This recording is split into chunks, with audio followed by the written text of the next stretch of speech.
My goal is to help you see the nuance in assertiveness and to help you see that it's not just about showing up and being the loudest, most aggressive, most obnoxious voice in the room, but that it's actually just about speaking your truth and representing your perspective in a way that is powerful and influential. As you learn to adopt a style of assertiveness that feels good to you, not only are you going to have more impact in your day-to-day work, but also your reputation is going to grow stronger. People are going to see you as more of a leader. And typically your path to promotion is going to speed up.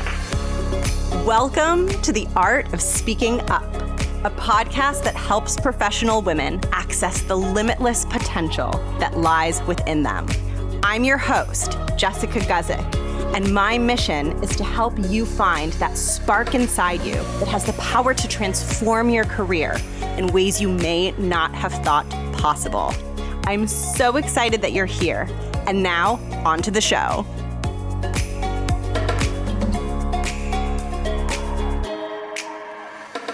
Welcome to the podcast. Thank you so much for tuning in and listening. My name is Jess. I'm a New York Times podcaster and a career coach for women who work in the corporate and 9-to-5 space. And today we are talking about possibly one of the most important verbal communication skills, and that is the skill of assertive communication. And what I want to show you in today's episode is something that you might struggle to believe is true in this moment, but I want to show you that assertive communication can feel good. For so many of the women who are attracted to my work, they feel this tension and this trade-off between either being more assertive or feeling like they're being authentic and true to who they are and true to their personality and their temperament. And they feel like in order to be more assertive, they have to be less authentic, less of who they are. And this can lead assertiveness to feel really heavy, really difficult, and to feel like something that weighs you down and is unpleasant and bad, but that you still have to do because you have to prove yourself and prove to people that you can be a leader and you can be a strong voice in the room. And what I want to offer you is that I had this same exact struggle in my corporate and 9-to-5 career. My first ever performance review that I ever got when I was first starting out in my corporate career, before I became a coach, before I became a full-time podcaster, I got back a really negative performance review. And one of the big pieces in it was that I wasn't being assertive enough. And I didn't understand at the time how to be assertive in a way that wasn't rude or abrasive or aggressive or obnoxious. And I struggled and I went in circles, but I was very committed because I wanted to turn around that performance review. I wanted to really demonstrate growth. And not only did I figure out a way to be assertive that was really effective, that helped me turn around that performance review, that helped me get on a track to leadership and getting rapidly promoted in my corporate career.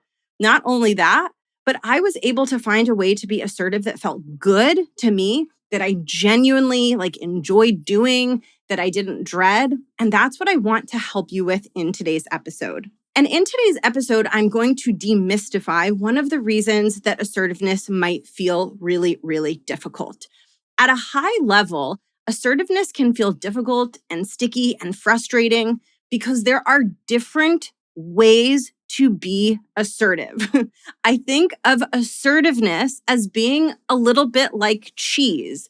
Just like there are different varieties of cheese, and a block of cheddar is going to taste very different than a piece of gorgonzola, which is also going to taste very different than a cup of melted Velveeta cheese. Just like there are varieties of cheese, there are varieties of assertiveness. And it's all about finding the one that works for you, just like finding the variety of cheese that works for you. Listen, I don't want to judge anyone's preferences. This is just a personal thing. But when it comes to cheese, I struggle with stinky cheeses. So anything that's like a blue cheese, a gorgonzola, a very heavy aged cheese, I just can't eat it. To me, it literally I can't. It just doesn't taste good to me. But that being said, can you imagine if I tasted a gorgonzola or I tasted blue cheese and didn't like it and said to myself, oh my gosh, I don't like the taste of this, so I don't like cheese. I am just feeling so weepy and anxious, imagining depriving myself of the opportunity to enjoy cheese simply because I tasted a variety of it that I didn't like and then assumed that every single cheese would be similar. This happens a lot with assertiveness. There's different varieties of assertiveness, different levels of sharpness when it comes to assertiveness. And a lot of times we're exposed to varieties of assertiveness that don't jive with our personalities. And just like in the cheese example that I shared, sometimes when that happens, we write off assertiveness as just something that doesn't work for us, that we don't have the right personality for, that we're too empathetic for, that we're too sensitive for, that we're too introverted for, that we're too quiet for. When in reality, assertiveness is like cheese. There are different varieties. And when you understand the different varieties, instead of writing it off entirely, you can find the variety that works best for you. And in today's episode, I'm going to be walking you through the 3 main varieties of assertiveness.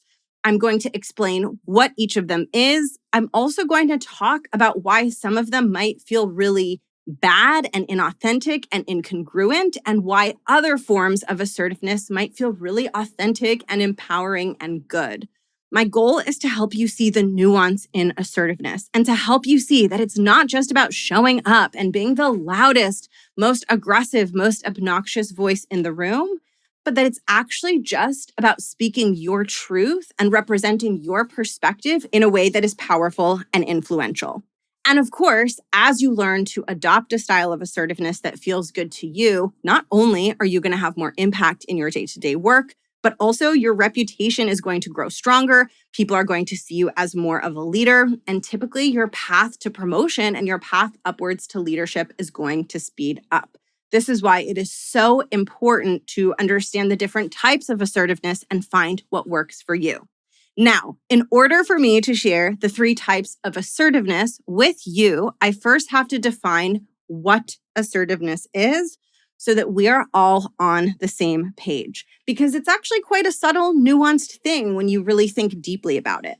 So the way that I define assertiveness is it's your ability to put forth a point of view in a way that lands with your audience, in a way where your audience really hears what you're saying, where they're listening, where they're taking it in, and most importantly, where they're agreeing with you and where they're being impacted by the words and ideas that you are sharing. So assertiveness is more than just expressing yourself. It's more than just communicating your idea. It's communicating your idea in a way that's going to have a very specific impact on your audience. And that impact is that they're open to it, they hear it, they take it in, and most importantly, they agree with it. And of course, with this definition, we can start to see why assertiveness is so important for leadership. Because as a leader, you need to master the art of getting people to listen, to hear, to agree. And that requires you to go one step beyond simply sharing information. You have to know how to share it in a way that is going to make it land and resonate with your audience, right? If it was just about sharing the information and there was nothing more to the picture, it wouldn't be so hard. You probably wouldn't be struggling with it. It's because with assertiveness, we have to go one step farther. We have to be able to get our audience to listen and agree. So it's almost like assertiveness is an extra special something that you sprinkle on your communication to help it land more powerfully with your stakeholder or your audience.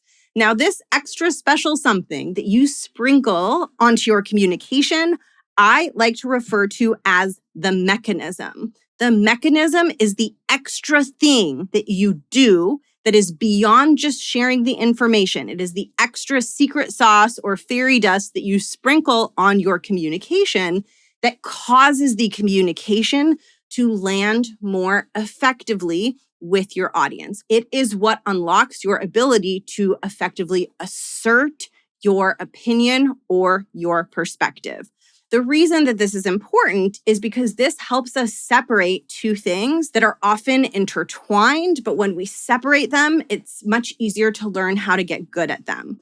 We're separating out the actual idea that you're sharing or asserting from the mechanism that you are using to ensure that your audience hears that idea and actually agrees and actually receives it in the way that you want them to receive it, because not all ideas are created equal. You can have two people sharing the same idea in a room, and this might have happened to you before. Two people share the same idea in a room. One person gets heard and gets credit for it, and one person doesn't.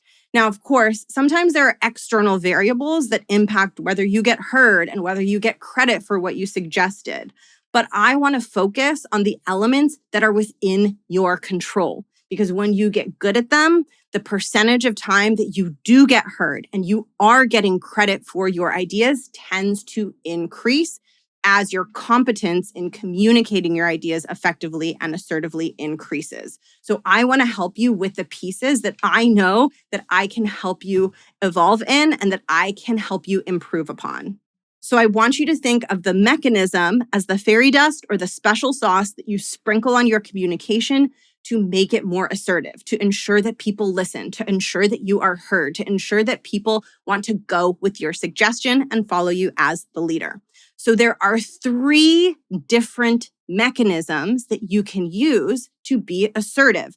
And that's what I'm going to be teaching you in this episode. And these 3 mechanisms are quite similar to 3 different varieties of cheese. Just like not all cheese is the same, not all ways of being assertive are the same. And just like with cheese, it is important to find the ones that you enjoy most. As I'm sure you can tell by this episode, despite the fact that I don't like blue cheese or gorgonzola or super like stinky cheeses, I love cheese. And I wish that I liked those cheeses. I just don't.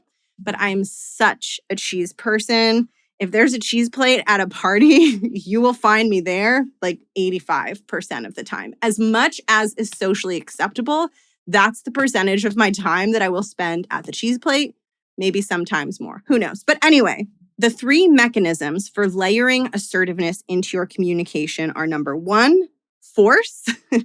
We're going to talk about that. Number 2, hierarchy. We're also going to talk about that. And number 3, influence. So I'm going to start with force because this is the one that often turns us off from assertiveness. And this is probably one of the ones that you've had the most exposure to if you are working in a very traditional corporate environment. So force is exactly what it sounds like. Force is when the extra special something that you sprinkle onto your communication to make it more assertive is force. So this could look like talking louder, interrupting, being more domineering in the conversation. And the best way to really wrap your mind around everything I'm teaching in today's episode is just to imagine a meeting. Let's imagine an in-person meeting. Let's imagine 4 professionals sitting at a table, having a discussion, having a meeting, and they're all disagreeing. They all disagree on how they want to move forward and take a next step on something that they're working on together.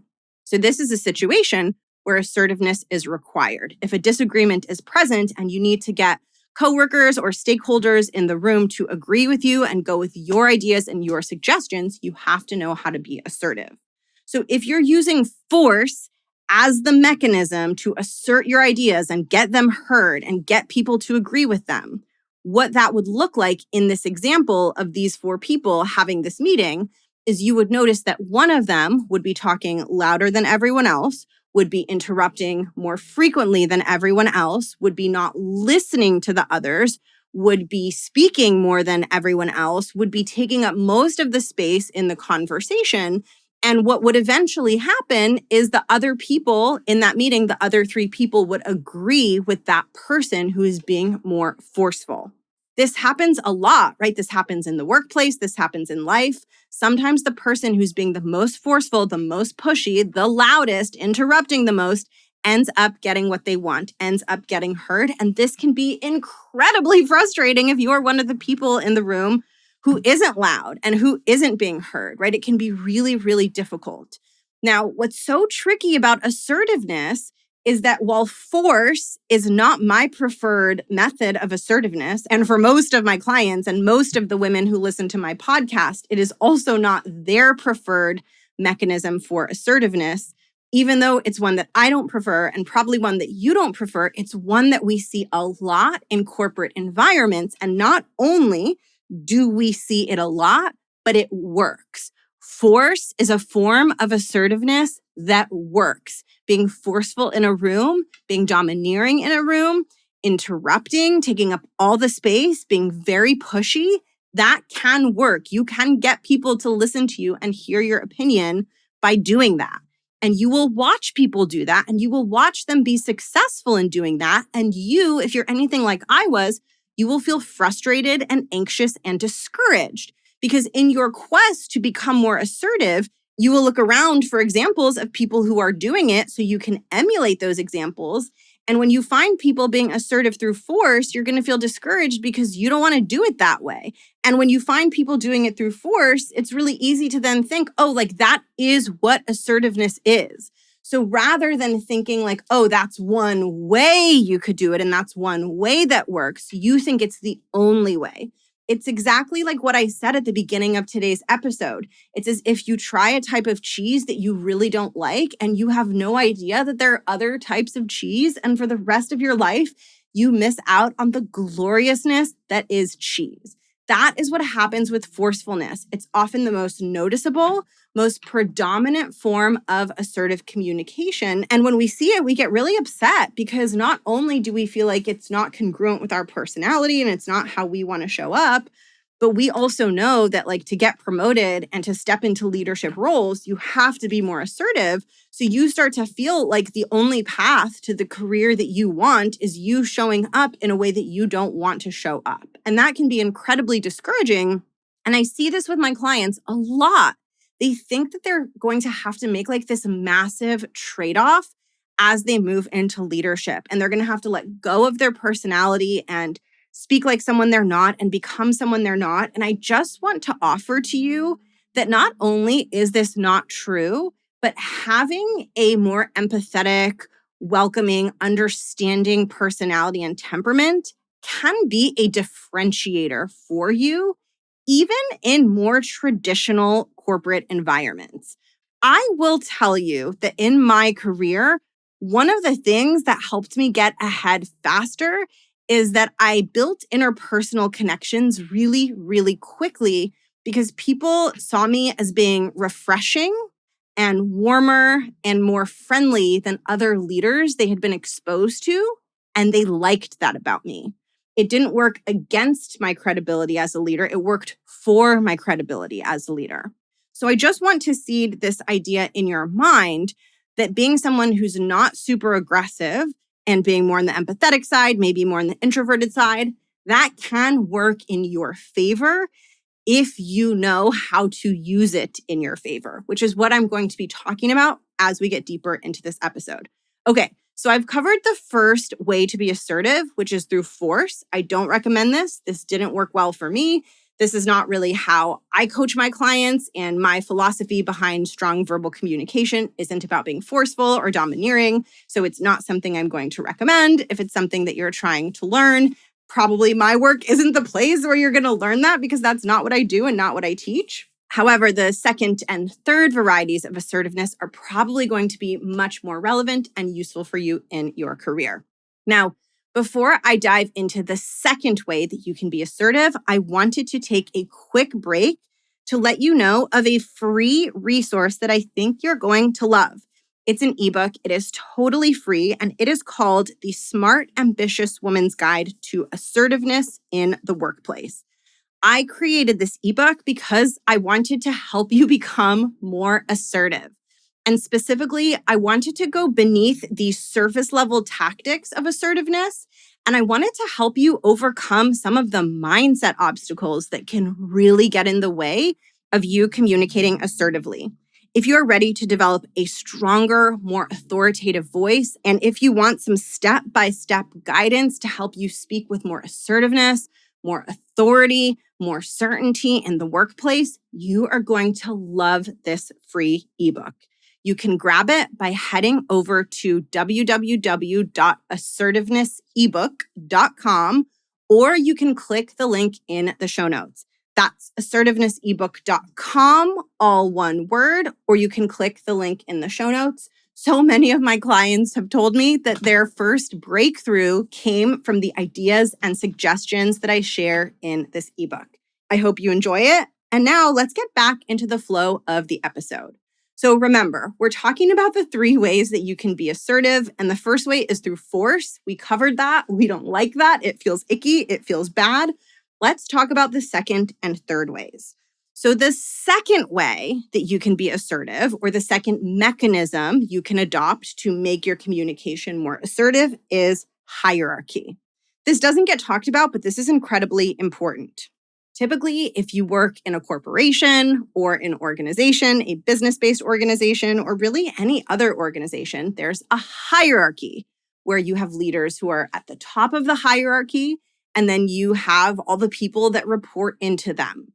Now, typically, decision power, aka the power to decide what direction people are going to go in, that power is typically allocated most towards the people at the top of the hierarchy. So I want you to think of decision power as flowing upwards.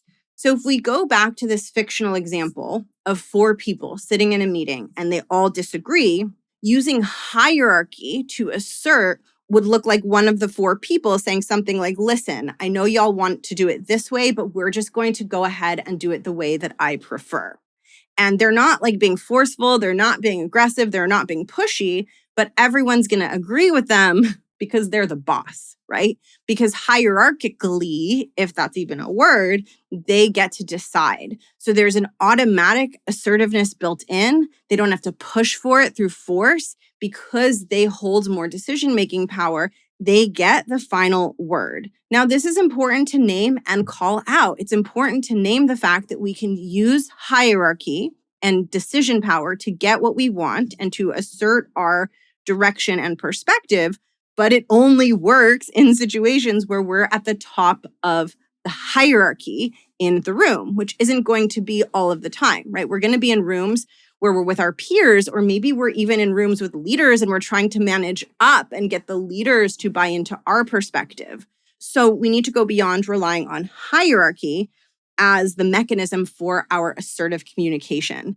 The reason I'm calling it out and naming it and adding it to the list is because it is the most effective way to get your way in a corporate environment. Like if you are the boss, or you are the most tenured person in the room, or the person in the room with the highest title, that is going to typically trump every other variable, which means that if you have the hierarchical decision-making power, the burden of being good at assertiveness is much lower because you have the hierarchy working in your favor.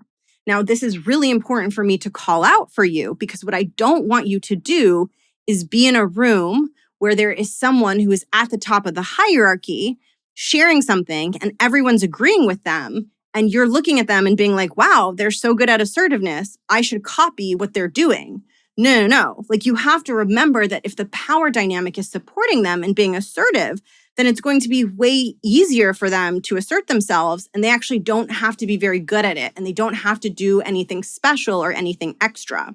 So we just want to be careful not to emulate the assertiveness of leaders if they are relying on power dynamics and hierarchy in order to assert themselves and get their voice heard and really get their way when it comes to making decisions. That said, as you elevate in your career and as you gain more decision-making power through hierarchy, assertiveness is going to start to feel much easier. And this can be a really great feeling to have in your career where all of a sudden you tell people what to do and they do it, right? It can feel really incredible and empowering, not in a weird controlling way, but just like in a way where you're seeing evidence of your own growth. So that is something that will happen more and more as you get into leadership.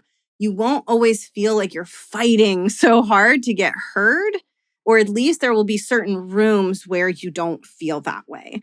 And if you do feel that way, that's a whole other sort of topic that I won't dive into in this episode because I want to make sure to get to the third method and mechanism behind assertiveness, which is the most important one, the most powerful one, and the one that I think you're going to resonate with the most, it is influence. So here's how I want you to think about these three mechanisms of assertiveness. We have force. This is where you're being forceful and aggressive so that you can be heard and listened to. There is hierarchy. This is where you're leaning on the fact that you're the boss, so everyone has to listen to you. And finally, there's influence. This is where you're using a more advanced level of persuasion to get people to genuinely want to listen to you. So the way that I think about it is hierarchy sits in the middle, right? To be assertive through hierarchy, you're not doing anything extra. You just get to show up and share your opinion, and people have to listen to you. And it's actually quite wonderful when that happens in a way that feels good to you and to your team and to other people. But anyway, beyond hierarchy, if you don't hold decision power in a room, if you're not at the top of the hierarchy, then you're choosing to lean either in one direction or the other direction. So you can either lean in the direction of using force to get heard, or you can lean in the direction of using influence to get heard and to be assertive. Now, the reason I think of them as leaning in opposite directions is because they are very opposite to one another. Force is about literally forcing, pushing, right? Like literally pushing someone. I want you to imagine pushing someone. Whereas influence is not about pushing someone. It's about getting that person to genuinely want to move in the direction that you want them to move in. So it's completely different than force. And going back to this example of four people sitting in a meeting room, sitting at a table, and they all disagree, I want you to imagine that one of them, this person isn't being forceful, they're not being domineering, they're not the boss in the room, so no one has to listen to them. But I want you to imagine that one of them is doing a really good job building rapport with the other three people, listening to the other three people, and most importantly, they're doing a really good job speaking to the benefits of their ideas and suggestions in a way that feels genuinely compelling to the other three people. And what ends up happening is even though the other three people initially disagreed, that fourth person was so effective in highlighting their opinion that the three people who disagreed are now agreeing with the fourth person because the fourth person has successfully influenced them. When we influence our stakeholder, we instill genuine desire within them to listen to us and to go with our suggestion. This is very different than being forced. When someone is forced, they didn't genuinely want to listen to the other person's suggestion. They were pushed into it against their will. Versus when someone is influenced in a way that's ethical yet effective, that person genuinely wants to agree with you. So we have these two options. We can get people to agree with us because they feel like they have no choice and they're pushed into it. Or we can get people to agree with us because they genuinely want to after hearing us voice our perspective. My question is, what type of leader do you want to be and how do you want to get your work done? For me, when I was in my corporate career, it was absolutely not even a question that I wanted to become the type of person that could be heard and that could get people to listen to me, not because I was being forceful, but because I was being persuasive. When you're being influential and persuasive, not only does your audience listen, not only are you going to be heard, not only are you going to get your way when people are disagreeing in a room, but also you're going to build more lasting and more enduring interpersonal relationships. Because when we use force to be assertive, we tend to burn bridges. Sometimes it happens instantly, and sometimes it's kind of like a slower erosion of interpersonal relationships over time. But regardless, if you can get people to listen and agree without making them feel pushed, you will be able to get so much more done in the long run because those people are going to want to work with you again and again and again because they genuinely enjoyed the interaction with you. So influence is how you assert yourself. It's how you put forth your perspective in a way that feels good to you, in a way that gets you what you want, and in a way that feels really productive and collaborative for your stakeholders and your audience. And the reason that I got stuck and the reason so many people get stuck is because they're very focused on the first two mechanisms that I shared. They're focused on assertiveness through force and they're focused on assertiveness through hierarchy. and they're just not developing their skills and abilities when it comes to assertiveness through influence. And I will say, being assertive through being influential is more challenging. It requires a more sophisticated skill set to be able to get what you want and get people to listen without being forceful. But it's a skill set that's highly compatible for people who identify as sensitive and empathetic and maybe not so much on the domineering alpha side of the personality spectrum. It tends to work better for those types of people. I know for certain it has worked so much better for me and for my clients when I'm helping them learn to do this and I'm helping them find the language and the skill to be able to do this. They feel relieved, right? Like they think that to become assertive, they're going to have to be this aggressive, icky version of themselves that they don't want to be. And they feel so relieved and overjoyed to see that there is a way of communicating both assertively and authoritatively that also feels really genuine and authentic. So what I want you to take away from this episode is not all assertiveness is created equal. And if you're struggling with it, make sure that you aren't just conflating assertiveness with being forceful and aggressive because they are different things. Now, you're probably wondering, and I'm realizing this myself, you're probably wondering, like, how do I become more influential? How do I get better at that? And I am realizing that I definitely need to do a deep dive on that because that's its own topic. How do you adjust your language? How do you adjust the way you're interacting to be more influential? So you will probably see me talking about that pretty soon in upcoming episodes of the podcast because it is such an important skill for you to develop. But you can start on it now simply by asking yourself, if I had to get my stakeholders to listen and I can't use force and all I can do is speak about my suggestion in a way that's compelling to them, what might I want to highlight? One of the most powerful ways to be more influential is to simply get out of your own head and into the heads of your audience and your stakeholders, thinking about what would be compelling and magnetizing and attractive to them. And when you speak about what's compelling to them as you're highlighting your perspective, they will be more compelled. They will be more attracted to it. If you're feeling like assertiveness is a skill that is possible for you, if you're feeling like, okay, maybe I can do this, maybe this is something that I can get good at, definitely grab my free ebook. I will link my ebook in the show notes. It's assertivenessebook.com, or just head to the show notes for the link. And if you want to go as deep as you possibly can when it comes to assertiveness, I will link in the show notes the 2 different ways you can work with me. Assertiveness is something that I teach and cover in my signature group program, the Art of Speaking Up Academy. And it is also something that I support my one-on-one private clients with. And I will share the links to both of those in the show notes. Thank you so much for being here. Thank you so much for tuning in to today's episode. And I will catch you in the next one. Bye.